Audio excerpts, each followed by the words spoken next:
လှုပ်ဝက်ဆန်းကျဲသောဒေါက်တာဘွားရန်သည်စုံတွဲများအားရပ်ပေါင်း90ကြာအောင်စင်ကြယ်တန်ရှင်းသောအခန်းတစ်ခန်းထဲတွင်နေထိုင်နိုင်ပါကစုချင်းငွေအဖြစ်ဒေါ်လာ9 သန်းပေးမိစံတမ်းမှုအသစ်တစ်ခုကိုတီထွင်ခဲ့သည့်အကယ်၍ရင်းတို့ထဲမှတယောက်ကသာထွက်ခွာသွားပါကစုချင်းငွေမှာဒေါ်လာ1 သန်းအထိကျဆင်းသွားမည်ဖြစ်သည်ပြင်ပကဘာနှင့်မြည်သည့်အဆက်အသွယ်များမရှိသလိုဖြောပြရေးလည်းမရှိဘဲတဦးနှင့်တဦး၏အဖို့ပြုမှုသာရှိသည်သို့တော်လည်းရင်းတို့သည်စုချင်းငွေ၏တစ်စိတ်တစ်ပိုင်းဖြစ်ပေးချေကအထူးပစ္စည်းအစားအစာများကိုရယူနိုင်သည့်ယနေ့ဤစုံတွဲမှာမိုက်ခနဲ့ကိတ်တို့ဖြစ်ပြီးရင်းတို့ကရင်းကိုလွယ်လွယ်ကူပတ်စံရမည့်အရာဟုထင်မြင်ကြသည့်မိုက်ကဤနေရာကိုရှာဖွေတွေ့ရှိခြင်းမှာရင်းတို့အလွန်ကံကောင်းသည်ဟုထင်မြင်ပြီးကိတ်ကမှုရင်းကိုရင်းတို့ရထိုက်သည့်ဒုတိယအကြိမ်မြောက်အခွင့်အရေးဖြစ်မြင်သည်သို့တော်လည်းအခြေအနေများပုံမလွယ်ကူစေရန်ပတ်စံကိုခွဲဝေတင်သည်ဟုသူမကထောက်ပြသည်သူမ၏အစီအစဉ်မှာပတ်စံကိုရင်းနှီးမြှုပ်နှံရန်ဖြစ်ပြီးမိုက်ကမှုရင်းကိုအလွန်ပြင်းစရာကောင်းသည်ဟုထင်မြင်ကသူ၏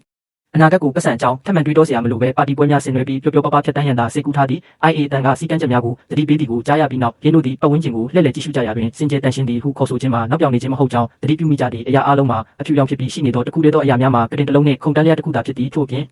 တကြိမ်လျင်တယောက်သာဝင်ခွင့်ရှိသည်ဟုစီကန်းချက်များကဆိုထားသည့်ရိုးရှင်းသောရေချိုးခန်းတစ်ခုအခန်းထဲမှထွက်ခွာလိုပါကအသုံးပြုနိုင်သည့်ကလုံးကြီးတစ်ခုအထူးပစ္စည်းများကိုတောင်းဆိုနိုင်သည့်ထိတွေ့မျက်နှာပြင်တစ်ခုနှင့်စမ်းသပ်မှုတွင်ကြန့်ရှိသောသည့်အချိန်ကိုရေးတွက်နေသည့်ထွက်ပေါက်တကားအပေါ်ရှိနိုင်ကြီးတစ်လုံးတို့ရှိသည်နင်းတို့၏အစားအစာများမှာနေ့စဉ်လိုအပ်သောအာဟာရဓာတ်များကိုလွှမ်းခြုံနိုင်ရန်ဒီဇိုင်းထုတ်ထားပြီးအဖြူရောင်မှုခွင့်ဖြင့်လာသည့်ဘာအရသာများမရှိသောအဖြူရောင်ဖြော်ရည်သာဖြစ်သည်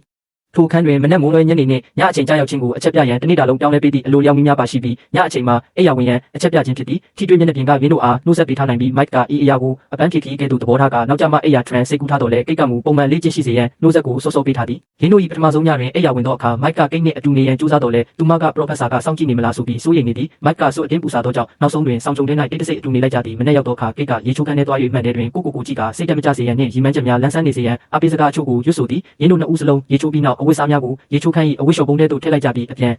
အလံအနေဖြင့်အ ਨੇ ဆုံးတော့အယောင်နှဲငယ်ပါရှိသည့်အလွန်ရိုးရှင်းသောညအိတ်ဝတ်စုံများကိုရရှိသည့်အချိန်ကုန်မှန်းသိတာစေရန်ကိတ်ကပွားရန်သည့်အဘဲကြောင့်ဤစမ်းသပ်မှုကိုလှုပ်ဆောင်ရသည်ဟုအကြောင်းပြချက်များကိုတွေးဆနေသဖြင့်မိုက်ကဤပုဂ္ဂိုလ်၏အရင်စမ်းသပ်မှုတစ်ခုတွင်တာမန်အခြေခံလူလန်းစားမိသားစုတစုအဆိုးရွားဆုံးဘေးအန္တရာယ်နှင့်ရင်ဆိုင်ခဲ့ရသည့်မှတ်တမ်းတင်ဗီဒီယိုအကြောင်းကိုပြောပြသည်ပွားရန်သည့်အဘဲကြောင့်ဒါတွေလှုပ်ဆောင်သည်ကိုဘယ်သူမှမသိဘဲသူသည်ပတ်စံအမြောက်များရှိပြီးလူသားတို့၏စိတ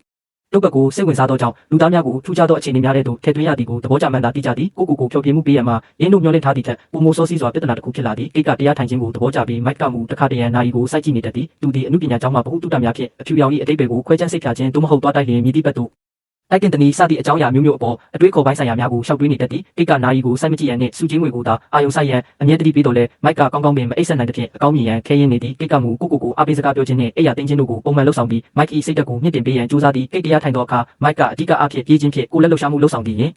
်တို့အတူတကွလက်ခုပ်တီးကစားနည်းများမာကိုပိုလိုကစားနည်းများကစားကြသည်သို့မဟုတ်ကကြသည်ရင်းတို့ညအိတ်ဝတ်စုံအငြိကြီးများကိုချွတ်လိုက်တိုင်းအရင်တိုင်းတစ်ထက်တည်းတူညီသည့်တခြားဝတ်စုံတစ်စုံကိုပြန်လည်ရရှိသည်ရတပတ်အနေငယ်ကုန်လွန်သွားသောအခါထူးခြားမှုတစ်ခုနောက်ဆုံးတွင်ဖြစ်လာသည်အခန်းထဲသို့ခိုးဝင်လာသောပိုးကောင်လေးတစ်ကောင်ကိုမိုက်ကတွေ့ရှိလိုက်ခြင်းဖြစ်သည်ထိုပိုးကောင်လေးကိုကလေးချော့တယ်လို့ချော့ပြီးနောက်မိုက်ကဖြော်ရည်အနေငယ်တိုက်ရန်ကြိုးစားတော်လဲကျမ်းပြင်ပေါ်တွင်အဆက်အနေငယ်ချလိုက်သည်နှင့် IA တန်ကအစားအစာကိုစမ်းသက်ခံပုဂ္ဂိုလ်များသာသုံးဆောင်ရမည်ဟုတတိပေးသည်ပိုးကောင်လေးဤထဲတွင်အသက်မရှင်နိုင်မည်ဟုစိုးရိမ်သည်ဖြင့်မိုက်ကသူကိုယ်တိုင်ထွက်ခွာမည်မဟုတ်ကြောင်းတတိပေးကထိုကောင်လေးကိုအပြင်လွတ်ပေးမည်နီးလက်တစ်ခုခုကိုတောင်းဆိုသည်ကိတ်က IA speaker မှာအပြန်အလှန်ပြောဆိုနိုင်သည့်စနစ်မဟုတ်ကြောင်းသူမကိုယ်တိုင်စမ်းသက်ပြီးပြီဖြစ်ကြ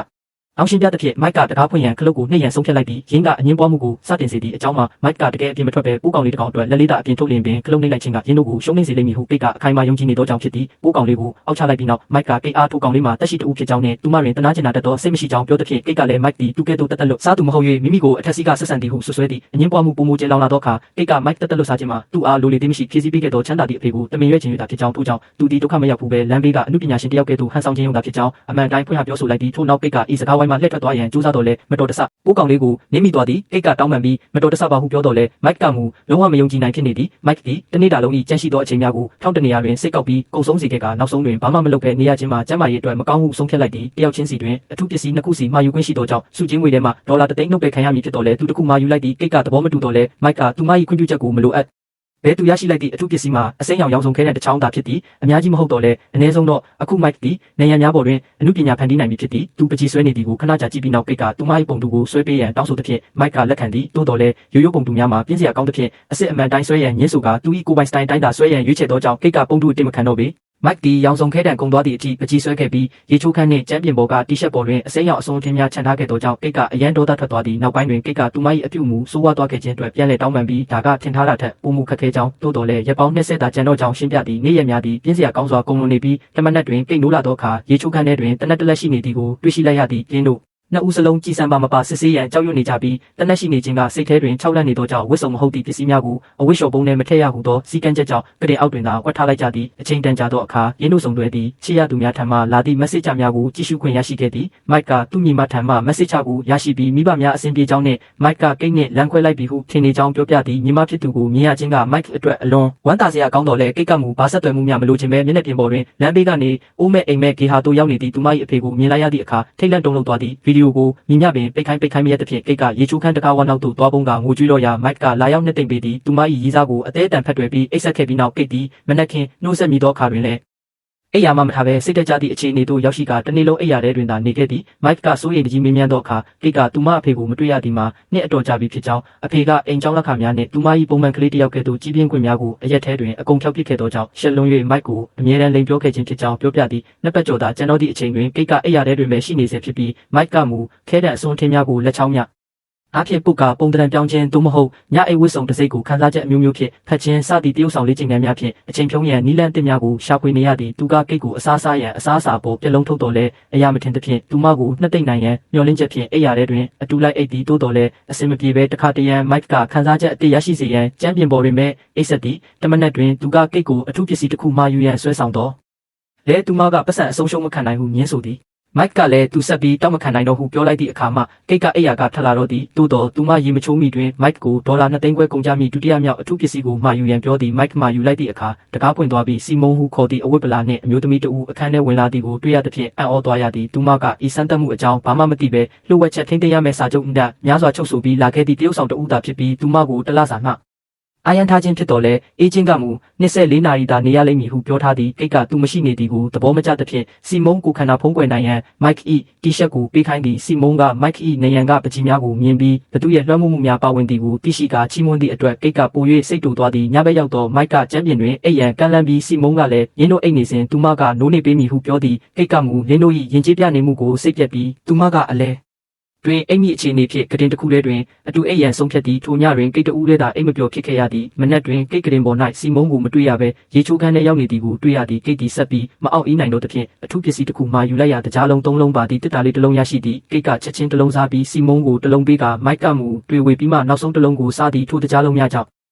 လင်းတို့3ယောက်စလုံးအခန်းထဲတွင်ပျော်ရွှင်စွာကခုန်ကြပြီးအတူတူနမ်းရှုံကြသည်တိုးတော်ခဏအကြာတွင်မိုက်သည်ဆေးရှိန်တက်ပြီးဘတ်ဒရပ်စိတ်အာယုံခြောက်ခြားကနေရာတိုင်းတွင်တွေးများမြင်အောင်လာပြီးရေအောက်ထဲတွင်သူ့ညီလေးနှင့်အတူနစ်မြုပ်နေသလိုအိမ်မက်မက်သည်အမျိုးသမီး2ဦးကမိုက်ကိုတတိပြန်သွင်းပေးတော်လဲသူကမူထိတ်လန့်တုန်လှုပ်စွာဖြင့်ရှောင်းနှင့်ရေနစ်သည့်အကြောင်းများကိုပြောဆိုကအခန်းထဲမှထွက်ခွင့်ပေးရန်တောင်းဆိုနေသည်ကိတ်ကသူ့ကိုကတင်ပေါ်ဆွဲခေါ်သွားပြီးမအိပ်ပျော်မချင်းနှင့်တိတ်ပေးရသည်အဲ့ဒီနောက်စီမုံကမိုက်ပါအကြောင်းပြောနေတာလဲဟုမေးသည့်အခါကိတ်ကမိုက်ကလေးထိန်ပေးရမည့်အချိန်တုန်းကသူ့ညီလေးရှောင်းမှမိသားစု၏ရေကူးကန်ထဲတွင်ရေနစ်တည်ဆုံးခဲ့သဖြင့်မိုက်သည်ယနေ့တိုင်ကိုပြစ်မကင်းသလိုခံစားနေရကြောင်းထိုအချိန်ကမိုက်ကဆေးလွန်နေခဲ့ခြင်းကြောင့်အခုလည်းတကြားလုံးစားရန်တွေးဝေနေခဲ့ခြင်းဖြစ်ကြောင်းရှင်းပြသည်စီမုံကလည်းရင်းတို့မိတို့ဆောင်ခဲ့ကြတဲ့နည်းဟုမေးရကိတ်ကမိုးရွာသည့်နေ့တစ်နေ့တွင်သူမ၌ထိမပါသဖြင့်ဒုက္ခရောက်နေတော့မိုက်ကရောက်လာပြီးမိုးရေစက်များသူမအပေါ်မကျအောင်လိုက်ဖမ်းပေးမိဟုပြောခဲ့သည့်အမတ်တရားကိုလွှမ်းဆွစွာတရိယာမိသည်မိုက်နိုးလာသောအခါစီမုံကသူမလည်းငငယ်ကအမေဆုံးရှုံးခဲ့ဘူးကြောင်းပြောပြပြီးရင်းတို့နှစ်ဦးသည်ဝမ်းနည်းစရာအတိတ်များဖြင့်ထပ်တူကြကရင်းနှီးသွားကြသည်စီမုံကမိုက်ကိုနှစ်သိမ့်ရန်လက်ကိုကိုင်လိုက်သည့်အချိန်တွင်ကိတ်ကမြင်သွားပြီးစီမုံကသူမ၏ရေစားကိုလူယူရန်စူးစမ်းနေသည်ဟုဆိုကစိတ်ဆိုးပါတော့သည်စီမုံကလည်းကိတ်၏အပြုတ်မှုမှာအမှန်တော့သူမကိုသူမယုံကြည်မှုမရှိ၍သူတစ်ပါးကိုရန်လုံနေခြင်းဖြစ်ကြောင်းထောက်ပြရာမှအငင်းပွားမှုဖြစ်ပွားသည်မိုက်ကအော်ဟစ်တာစီပြီးထွက်သွားသည့်အတွက်ကိတ်ကပြန်တောင်းပန်ရန်ကြိုးစားတော်လဲစီမုံကမီးလောင်ရလေးပင်စကားများပြောခဲ့သည်နောက်တနေ့မနက်တွင်မိုက်နေမကောင်းဖြစ်နေတော်လဲကိတ်ကမူတခြားအရာကိုသာအာယုံဆိုင်နေသည်စီမုံကမူထွက်ခွာသွားပြီဖြစ်တော်လဲနေရန်ပေါ်တွင်မိုက်ကိုပျော်စရာညအတွက်အကျေးဇူးတင်ကြောင်းအစိမ်းရောင်ခဲတံဖြင့်ရေးထားခဲ့သည်ကိတ်ကမူယူမတက်ဒေါသထွက်သွားပြီးမိုက်ကသူဘာမှမလုပ်ခဲ့ကြောင်းဒါဟာအခန်းထဲကတနက်လိုပဲရင်းတို့နှစ်ဦးကိုရန်တိုက်ပေးသည့်လှည့်ကွက်ဖြစ်ကြောင်းရှင်းပြသည်ကိုလုံးဝနားမထောင်ပေဒေါသအဟုန်ဖြင့်ကိတ်ကမိုက်ကကိုတွန်းချလိုက်သဖြင့်မိုက်မှာခေါင်းထိခိုက်ပြီးတွေးထွက်သွားသည်မိုက်ကသူမနှင့်ဝေးဝေးသို့ဆုတ်ခွာသွားပြီးကိတ်နယူးယောက်သို့ပြောင်းသွားတော့ကပင်သူဘယ်တော့မှဖောက်ပြန်ခြင်းမရှိခဲ့ကြောင်းကိတ်စိတ်မတက်မတာဖြစ်မှဆို၍သူ၏ချမ်းသာသောတငယ်ချင်းများနှင့်ပါအဆက်အသွယ်ဖြတ်ခဲ့ကြောင်းကိတ်စိတ်တက်ကြနေတော့သူမအနာတွင်နေပြီးရန်ကောလိပ်ကျောင်းမှပင်ထွက်ခဲ့ကြောင်းတိုးတော်ပြန်ရသည်မှာတဝင်းတိုးမှုများသာဖြစ်ကြောင်းပြောဆိုသည်ကိတ်ကငိုပြီးဆက်လက်တောင်းပန်တော်လဲမိုက်ကဒဏ်ရာကြောင့်မူးဝေလာသဖြင့်ရင်းတို့၏စကားဝိုင်းပြတ်တောက်သွားသည်သူကဆရာဝန်လိုအပ်သည်ဟုအမှန်တကယ်ထင်နေတော်လဲကိတ်ကမူအချိုတက်ရရှိစေရန်ဖြော်ရည်ကိုသာယူလာပေးပြီးဒဏ်ရာကိုတီရှပ်ဖြင့်ဖိထားပေးကစားချပုတ်ထဲတွင်စေကူတမှုအတွက်ခွင့်ပြုချက်မပါဝင်ကြောင်းတတိပေးသည်မိုက်ကကိတ်၏စကားကိုမယုံနိုင်ပဲကိတ်ကသူ့ကိုတကယ်ကောဂယုဆိုင်ရလားဟုတန်တရားဝင်လာသည်သူ့ဒဏ်ရာကတင်းငယ်ပြီးတွေးတိတ်သွားတော်လဲအကယ်၍ဒီထက်မကဆိုးဝါးခဲ့လျင်ပတ်စံအတွက်ကြောင့်ကိတ်ကသူ့ကိုတွေးထွက်လွန်ပြီးအသေးခံမလားဟုသူကြောက်ရွံ့သွားသည်ဤအခန်းကရင်းတို့အားမြင်မြအထိပျက်စီးစေခဲ့ပြီလဲဆိုတာသိမြင်သွားပြီးပတ်စံကရင်းတို့၏ပျက်စီးနေသောဆက်ဆံရေးကိုပြုပြင်ပေးနိုင်မည်မဟုတ်ကြောင်းသဘောပေါက်ကမိုက်ကအခန်းထဲမှထွက်ရန်ဆုံးဖြတ်ပြီးကိတ်ကိုပါအတူထွက်ရန်ခေါ်သည်